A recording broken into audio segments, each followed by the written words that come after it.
Haleluya! Wote wamtumainio Bwana ni kama mlima Sayuni, na milele hawatatikisika.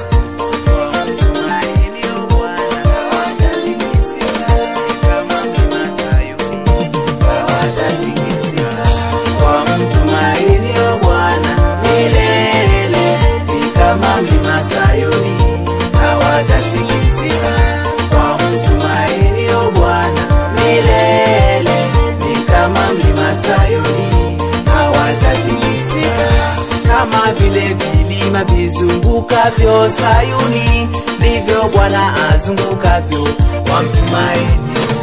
Wala kuna silaha itaundwa kinyume na wao, naweza faulu maishani mwao. Wamtumainio Bwana milele, kama mlima Sayuni hawatatikisika. Wamtumainio Bwana milele, kama mlima Sayuni hawatatikisika. Japo watapitia hali ngumu katika maisha, hawana hofu wala mashaka, tumaini lipo. Wataendelea kumtumaini Bwana Mungu wao, wala hawatatikisika maishani mwao.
Pamoja na wachungaji, atao mashemazi, wote wahudumu wa kanisani, wale